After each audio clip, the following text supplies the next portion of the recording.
Perkenalkan, nama saya Nazifah Hasanah, mahasiswa PGSD FKIP Universitas Riau.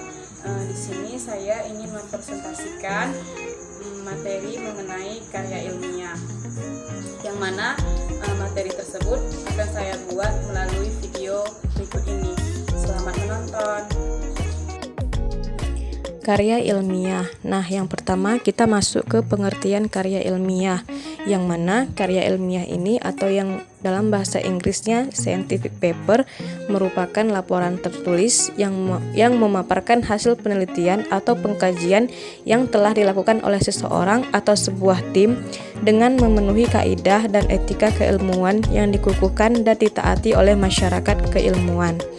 Nah, ada beberapa juga pengertian karya ilmiah menurut para ahli, yang mana yang pertama yaitu ada Eko Susilo pada tahun 1995 yang mengatakan karya ilmiah adalah salah satu karangan atau tulisan yang didapat sesuai sifat keilmuan dan didasari oleh pengamatan, pemantauan, penelitian dalam bidang tertentu disusun menurut metode tertentu saja secara sistematika penulisan. Yang kedua, menurut Broto Wijoyo, karya ilmiah merupakan monograf yang tertulis oleh ilmu pengetahuan yang menyajikan fakta dan ditulis menurut metodologi penulisan yang baik dan benar. Yang ketiga, menurut Dwikola dan Riana, karya ilmiah merupakan karya seorang ilmuwan yang hendak membangun ilmu pengetahuan, teknologi, dan seni yang didapat melalui literatur, pengalaman, serta pengetahuan. Nah, yang kedua yaitu jenis-jenis karya ilmiah. Ada beberapa jenis-jenis karya ilmiah, antara lain seperti laporan penelitian, makalah, seminar, atau simposium, dan artikel jurnal yang pada dasarnya kesemuanya itu merupakan produk dari kegiatan ilmuwan. Nah, yang pertama yaitu ada makalah, yang mana makalah adalah karya tulis ilmiah yang mengutarakan suatu masalah dan pembahasannya berdasarkan data di lapangan yang bersifat empiris atau objektif. Menurut KBBI, makalah adalah tulisan resmi suatu pokok dengan tujuan untuk dibacakan di muka umum dalam suatu persidangan serta disusun untuk diterbitkan, dan juga merupakan karya tulis pelajar atau mahasiswa untuk laporan hasil pengerjaan tugas sekolah atau perguruan tinggi. Yang kedua yaitu skripsi, yang mana skripsi merupakan karya tulis ilmiah yang ditulis menurut pendapat orang lain dan diri sendiri. Data diperoleh melalui observasi lapangan atau percobaan laboratorium. Menurut KBBI sendiri, skripsi ialah tulisan saintifik yang wajib dibuat oleh mahasiswa sebagai persyaratan akhir pendidikannya. Yang selanjutnya yaitu kertas kerja, yang mana kertas kerja ini hampir sama dengan makalah, namun penjabaran untuk kertas kerja lebih mendetail daripada makalah. Menurut KBBI, kertas kerja adalah karangan tertulis yang membahas masalah tertentu yang disampaikan dalam suatu seminar untuk mendapatkan jawaban yang lebih lanjut. Yang selanjutnya yaitu tesis, yang mana tesis merupakan karya ilmiah yang sifatnya lebih mendalam dibandingkan dengan skripsi. Tesis mengungkapkan pengetahuan baru yang diperoleh dari penelitian sendiri. Karya tulis ini akan memperbincangkan pengujian terhadap satu atau lebih hipotesis dan ditulis oleh mahasiswa pasca sarjana untuk melengkapi syarat guna memperoleh gelar magister. Yang ketiga yaitu ciri-ciri karya ilmiah. Tidak semua karya ilmiah yang ditulis secara sistematik dan berdasarkan fakta di lapangan adalah sebuah karya ilmiah.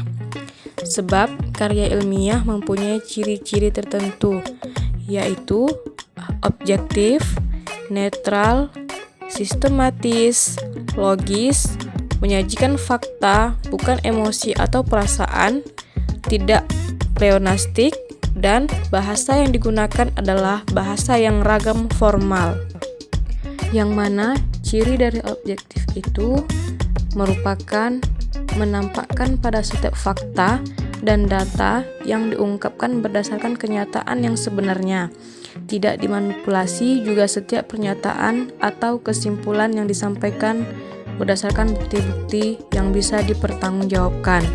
Sedangkan netral, yaitu kenetralan bisa terlihat pada setiap pernyataan atau penilaian bebas dari kepentingan-kepentingan tertentu, baik kepentingan pribadi maupun kelompok.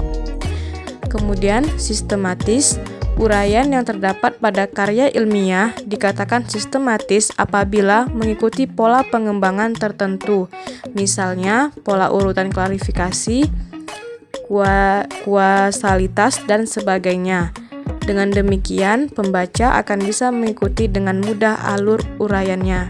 Selanjutnya, logis. Kelogisan ini bisa dilihat dari pola nalar yang digunakannya, pola nalar induktif atau deduktif. Kemudian, menyajikan fakta, yaitu bukan emosi atau perasaan. Setiap pernyataan, uraian, atau simpulan dalam karya ilmiah harus aktual, yaitu menyajikan fakta. Oleh karena itu, pernyataan atau ungkapan yang emosional atau menggebu-gebu tidak bisa digunakan dalam karya ilmiah. Selanjutnya, tidak pleonastik, maksudnya kata-kata yang digunakan tidak berlebihan alias hemat kata-kata. Kemudian yang terakhir yaitu bahasa yang digunakan adalah bahasa ragam formal. Dalam menulis karya ilmiah tidak boleh menggunakan bahasa ragam resmi santai. Oleh sebab itu, bahasa yang digunakan adalah bahasa Indonesia ragam formal, yaitu bahasa Indonesia yang baik dan benar. Yang selanjutnya yaitu syarat karya ilmiah, yang mana secara umum penulisan karya tulis ilmiah harus memenuhi beberapa syarat tertentu. Hasil penulisan karya ilmiah harus bisa dipertanggungjawabkan kebenarannya, karena karya ilmiah bukanlah suatu karangan bebas yang dapat dibuat berdasarkan imajinasi ataupun khayalan penulis. Suatu karya ilmiah harus apa adanya sesuai dengan kenyataan. Adapun unsur syarat penulisan karya ilmiah adalah prinsip ilmiah dan sesuai dengan tata tulis baku atau EYD. Syarat penulisan karya ilmiah mencakup beberapa hal. Yang pertama yaitu objektivitas, yang mana objektivitas berhubungan dengan sikap penulis. Dalam hal ini, penulis harus bersikap objektif dalam mengemukakan pendapatnya apa adanya, tidak dibuat-buat, sehingga hasil tulisannya dapat dipertanggungjawabkan berdasarkan data yang ada. Yang kedua yaitu pola berpikir deduktif-induktif.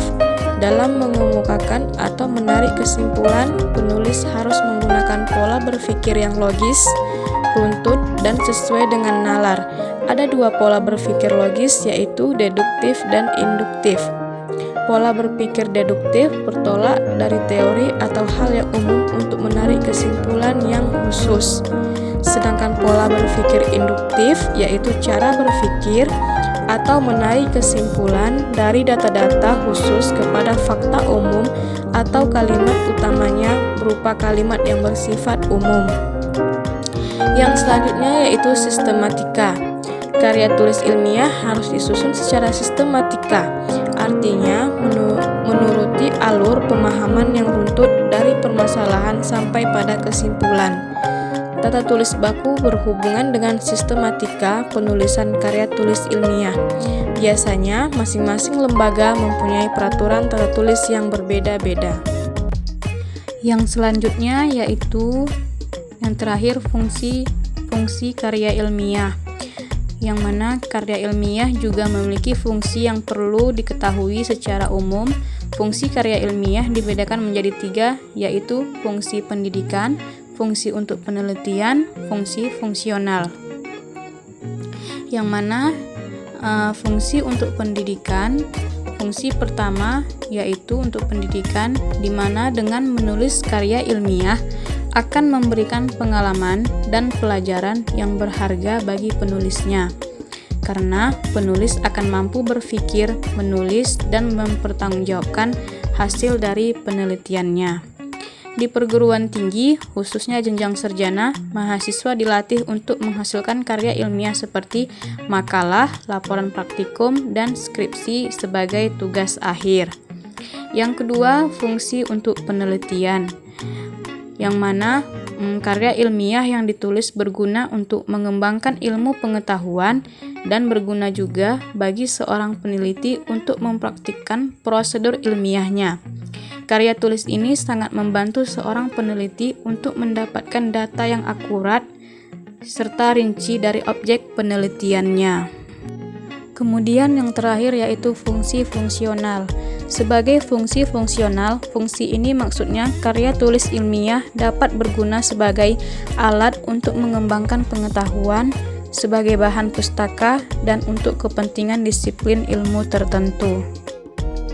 Kemudian yaitu adapun fungsi lainnya bagi karya tulis ilmiah, misalnya yaitu untuk suatu penjelasan. Maksudnya di sini karya ilmiah dapat menjelaskan hal-hal yang sebelumnya belum diketahui pembaca. Misal seperti hal-hal yang belum jelas dan tidak pasti, sehingga menjadi jelas dan pasti kebenarannya. Kemudian untuk prediksi. Suatu karya tulis ilmiah hasil penelitian dapat menjadi prediksi mengenai suatu hal yang belum terjadi, sehingga kejadian tersebut bisa diantisipasi atau bisa dicegah. Kemudian yang ketiga yaitu fungsinya untuk kontrol, yang mana karya tulis ilmiah berguna juga untuk melakukan kontrol terhadap benar atau tidaknya suatu pernyataan mengenai permasalahan yang ada. Baiklah, yang terakhir yaitu struktur penulisan karya ilmiah, yang mana struktur penulisan karya ilmiah dimulai dari judul. Judul merupakan kepala yang menyiratkan secara singkat isi atau maksud dari karya ilmiah. Judul karya ilmiah menyangkut ruang lingkup penelitian, tujuan penelitian, subjek penelitian, dan metode penelitian. Yang selanjutnya, kata pengantar. Kata pengantar merupakan pandangan umum secara ringkas dalam karya ilmiah. Kata pengantar juga dilengkapi dengan ucapan syukur, ucapan terima kasih pada orang tua atau pihak yang membantu dan menyusun karya ilmiah, dan harapan-harapan dari sang penulis. Kemudian yang selanjutnya yaitu abstrak. Abstrak merupakan rangkuman pembukaan dari karya ilmiah yang berisi latar belakang, rumusan masalah, kemudian pendahuluan. Bagian ini merupakan pembukaan dari karya ilmiah yang berisi latar belakang, rumusan masalah, tujuan, dan manfaat. Yang mana latar belakang menjelaskan pengertian sekilas tentang topik atau subjek penelitian. Rumusan masalah berisi pertanyaan, mengapa dan bagaimana terkait penelitian atau topik yang dibahas. Tujuan berisi maksud atau arah dari tujuan penelitian. Manfaat, penulis karya ilmiah perlu menjelaskan kegunaan dari tulisannya pada pembaca. Selanjutnya yaitu landasan teori. Landasan teori disebut juga kerangka teoritis atau kajian pustaka. Pada bagian ini, penulis menjelaskan dasar teori atau kajian apa saja yang mempengaruhi karya ilmiahnya. Selanjutnya yaitu metodologi penelitian. Metodologi dapat diartikan sebagai tahap prosedur atau sistematika mengerjakan karya ilmiah. Ada metode deskriptif, metode eksperimen, metode penelitian kelas, metode observasi, metode wawancara, metode random. Kemudian yang selanjutnya ada pembahasan. Pada bagian ini, penulis memberikan analisis terkait pokok bahasan dalam karya ilmiah. Kemudian yaitu ada kesimpulan dan saran. Kesimpulan merupakan bagian akhir yang berisi keputusan yang didapat dari hasil penelitian atau analisis. Pada bagian ini menyebutkan kembali secara ringkas mengenai rumusan masalah, landasan teori, metodologi penelitian, dan hasil yang diperoleh. Kemudian yang terakhir yaitu daftar pustaka, yang mana merupakan deretan referensi atau sumber pustaka yang dibaca dan dipakai dalam penyusunan karya ilmiah. Sumber tersebut dapat berupa buku, jurnal, dokumen resmi, berita, atau sumber lain dari internet. Baiklah, itulah hasil presentasi dari saya. Semoga bermanfaat bagi kita semua dan terima kasih. Sampai jumpa.